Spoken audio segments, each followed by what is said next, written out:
All right, so we finished this introduction to the Solow model with a small quiz. Here I'm going to read the questions, and please try to answer them before you go on with the rest of the video. And you can even answer them online at https sites google.com site TSC macro top, or you can just Google TSC macro top in Google and you will find it. And the quiz is quiz number 2. So assume that the economy is at steady state. So here we consider the Solow Swan model with only capital. If S, so savings, goes up, what happens to the steady state capital K star? If S goes up, what happens to the steady state production Y star? If S goes up at time t, what happens to consumption at time t? So here there's a difference. This is steady state, this is at time t. If S goes up, what happens to the new consumption at the new steady state C star? And finally, a bit more difficult questions. So these might be challenging. Do your best. So assume a functional form that we've seen before. Y is f of k with square root of k. Delta is 0.1 and S is 0.2. What is the steady state amount of capital K star? And then 6, with the same assumption, if a central planner wanted to choose S to maximize steady state consumption, what would S be? All right, so you can pause the video right now and do your best, answer the questions, and when you're done, go unpause and we'll find out what the answers are.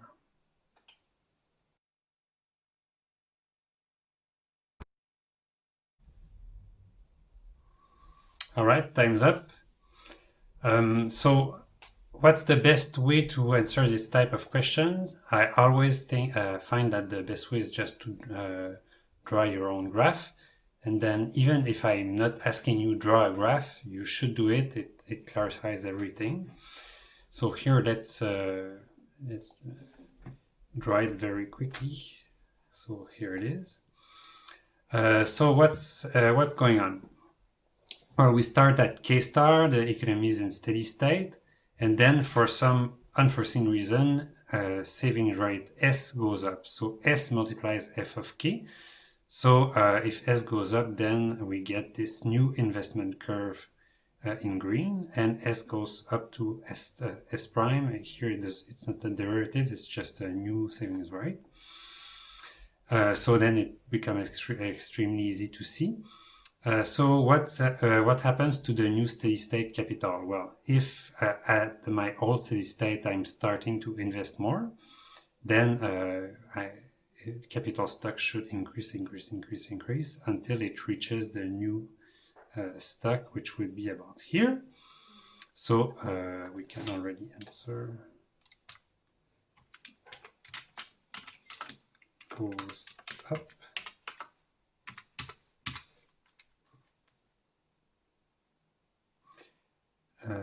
If S goes up, what happens to the new steady state Y star? Well, if I have more capital, then I just have to look at what happens to Y star, and in that case, it would be higher than before.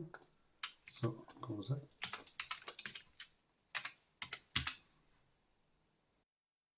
If S goes up at time t, what happens to consumption CT? So this is tricky in the sense that you have to think that now it's not in the long run in the new steady state, now it's right away. Well, right away, if I choose to invest more, then there's only one way to do that. It's to use more of my production to save, so keep less of it to eat right away or to consume right away. So CT will go down. And how do we see that on the graph? Well, it's consumption, as if you remember it, it's the difference between the investment curve and the production, total production. So at time t, nothing has changed in terms of stock of capital. So stuck. The state variable takes some time to get to its new steady state. So right now I'm stuck with the old K star, and what happens? Well, I invest more and I consume less. So it goes down.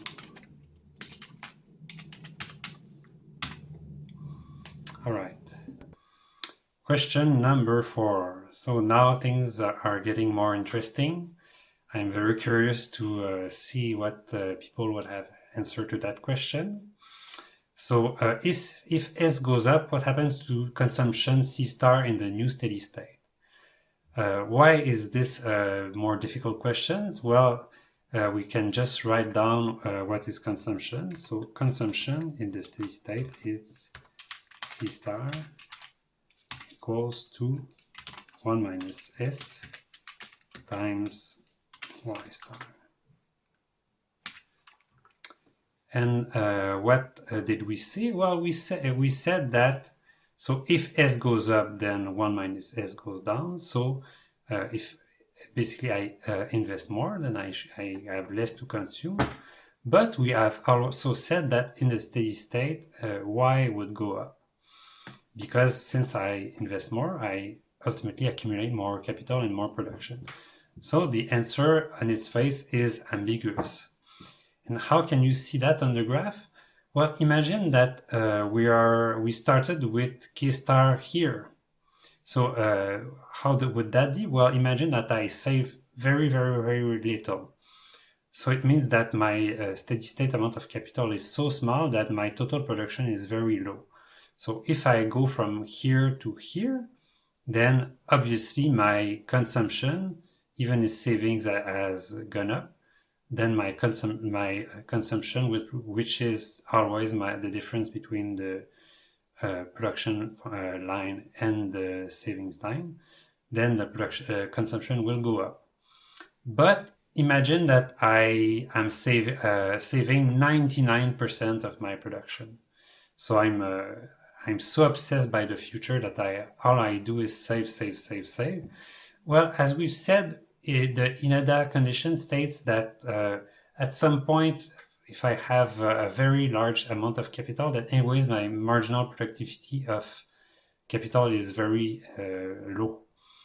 So it means that in that case, it would be very unhelpful for me to just always save, and it would be a better decision to just reduce my savings rate. So the answer is it's ambiguous. All right, and we'll see a bit more later on how this is the case.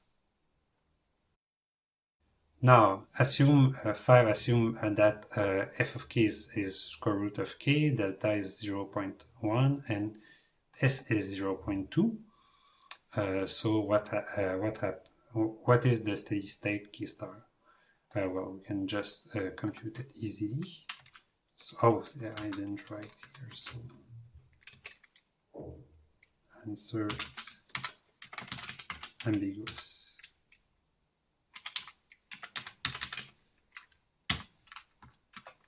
So what is mathematically the steady state? Well, the steady state is when savings, so S, oops, so steady state. So savings equal depreciation. So what does that mean? It means S times square root of k equals delta k. Right? This is savings, and delta k is depreciation. So I can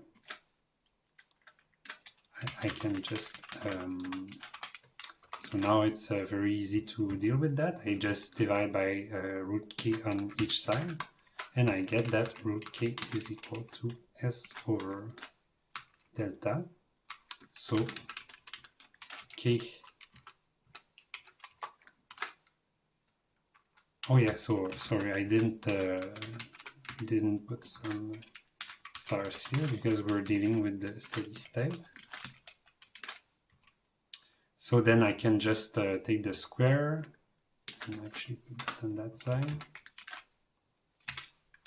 So this would be square.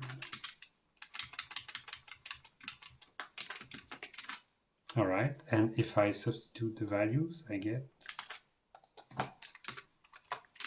that k star equals to 0.2 divided by 0.1. So squared equals 2 to the square, so it equals 4. All right, so this is a simple application. So now the more difficult question, number 6. If, with the same assumptions, if a central planner wanted to choose S to maximize steady state consumption, what would S be? So just reading this question, you could already guess that question 4, what happens to consumption in the new steady state, had an ambiguous answer, because what we're saying here is that there is actually an optimal amount of rate of savings. And if people save too much, then they should reduce. If they save too little, they should increase the savings rate to maximize consumption. So what's going on there? Well, we can let us write again what we have. So we want maximize C star, which equals 1 minus S times root of K star. Right, this is what we want, and we want by choosing S.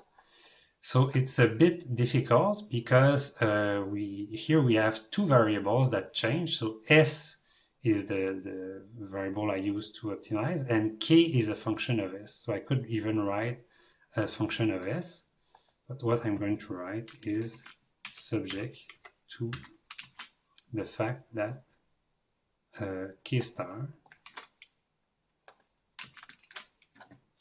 equals S over delta. So how do I do that? Well, I could do it by Lagrangian, or I could do it in many ways, but now an easy thing to do is to substitute this value that we have here in this expression, so it becomes a very simple maximization. So S over delta.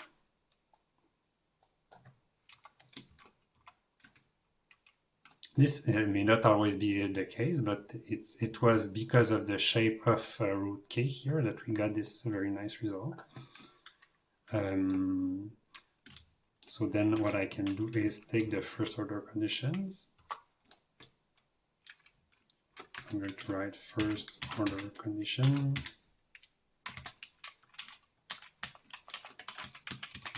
So d C star d S equals, here I have minus S over delta, and here, so this is by deriving with respect to this S, and then plus 1 minus S over delta, which I get by deriving with respect to this S, and then this has to be equal to 0 for first order for a maximum. Well, yeah, for an optimum. It can be a maximum or a minimum, but now we're looking for a maximum. And so it's very neat. The deltas cancel. And what do we get? We get something very easy. So we get minus S plus 1 minus S equals 0. So we can very easily see that we get S equals 1 half. So we get that the optimal savings is 50%, which seems crazy when we saw in the previous videos that actually people in the West save, in developed countries, save at around a rate of 20%. Obviously, so 50% seems high, but that's our toy production function that we have here. All right. Last thing I want to say before ending this quiz is a more general solution to this this question of choosing S optimally. So let us go back. So let us write this.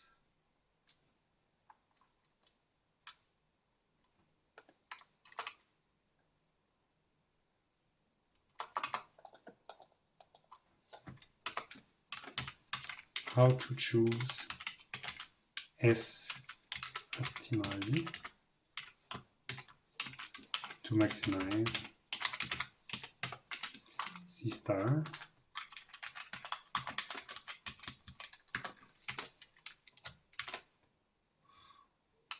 Well, I'm going to write again my steady state consumption.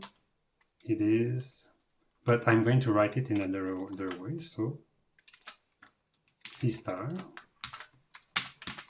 equals Y star minus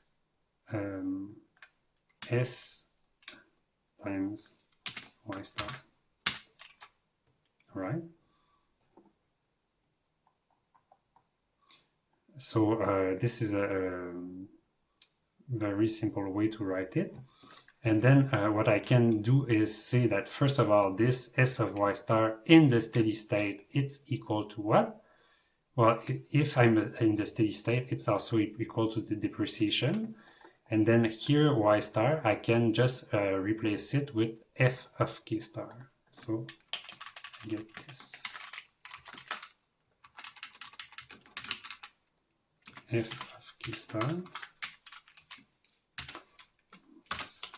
minus delta K star.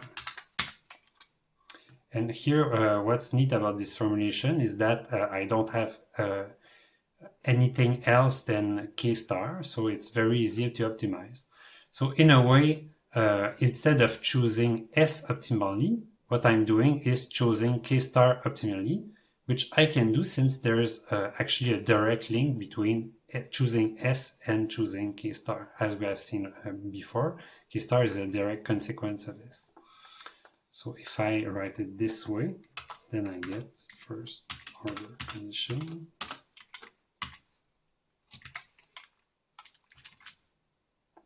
that F prime of K star minus delta has to equal to 0. And so I can just rewrite this as F prime of K star has to be equal to delta. And this is a very important relation. It's what we're going to call the golden rule for the capital accumulation.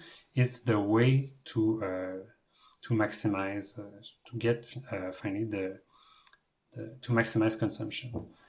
And so it looks well. It looks like we can't see a lot because here it's just a generic production function. It can be any production function. So now I want to show an intuition of where this relation comes from. So let us go back to the graph we had earlier. So we have said that consumption is always the difference between f of k and sf of k. But note that at the steady state, it is always also always the difference between f of k and delta k. So in a sense, and whatever s we chose at the steady state, this is always going to be the case. So graphically, we can see that we have only one thing to find, it's the point where the distance between f of k and delta k is maximized. And we see that here the distance is very small. Here the distance is getting smaller. And here in this region, it's probably the maximum is around that point. And where is the maximum actually? Well, this is a curve that slopes upward, but then the slope is more and more lower. Well, the curve is flatter and flatter. So actually, the point that is going to maximize this distance, what is it? Well, it's the point at which the slope of this curve and the slope of this curve are equal. And what is this point? It's the first derivative of f of k, so f prime of k. So you're looking for the place where f prime of k equals to the slope of delta k, and delta k, the slope is delta. So this is a graphical explanation of what we just found, that the optimal consumption is found at f prime of k equals delta.